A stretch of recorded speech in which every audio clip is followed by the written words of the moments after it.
learn them, inwardly digest them, and make them live, make them sing in terms of our humanitarian response. This is an inspiring document, these new Sphere standards. I think they really are something for us to live by and to live up to. Keep them in your back pocket. Read them, reread them. They're not the sort of thing that you just sort of check off on a box-ticking exercise. They should thread through everything you do. They should be on your mind all day, every day. We have to see a cultural change in the way the humanitarian community engages with survivors and their communities.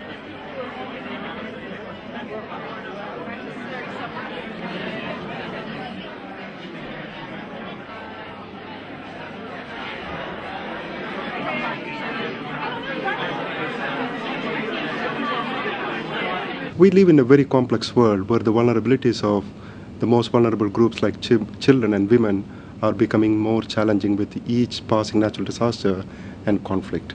So the new guidelines is about appropriate assistance, and it puts the rights and dignity of the affected people at the center of the discourse on humanitarian action. And most importantly, it strongly advocates that relief and rights should go hand in hand. And this is perhaps the most important factor when it comes to protecting the rights and saving the lives of the most vulnerable, like children. One of the most important things about Sphere is the philosophy of Sphere. It's not about control, it's not about trying to manage the sector as a whole, it's about enabling and empowering people to do the best work they can. And the way that Sphere has simply aimed to get it out there throughout the whole existence of the project has been really impressive. So it's about really enabling people to have access to the work that the Sphere project does and really be able to use it on a day-to-day basis. And it's really been so valuable from that point of view. Clearly, in the first wave of a disaster, it is the neighbours, it is the community that respond. Then as the humanitarian community engages, they bring a set of skills, and Sphere has helped to establish what those skills are. And it is a mixed picture, because everybody often wants to help, and that sometimes confuses and complicates. So coordination, communication, preparedness in the sense of knowing what the hell you are bringing to the situation.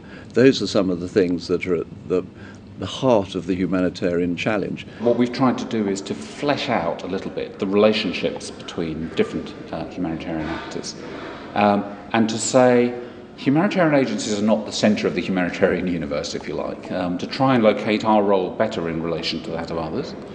And I hope we've achieved that, but we've also tried to set out the basic ethical and legal basis for the standards that follow, and done that in a little bit more detail than what we were able to do in the very first version of the Charter, which was a pretty minimalist document. What's most new, perhaps, from my point of view, is the protection chapter.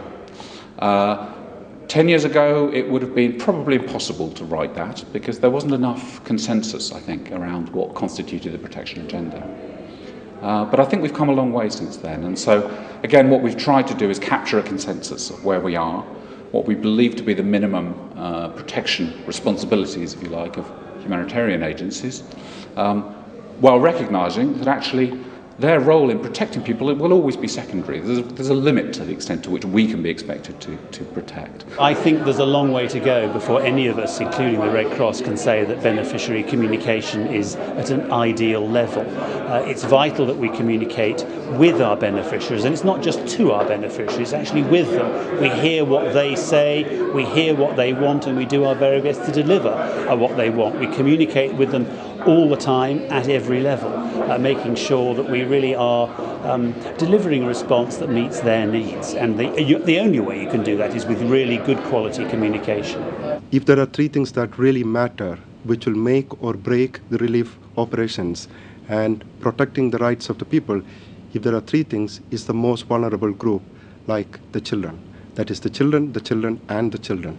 That's what the key message I would like to give.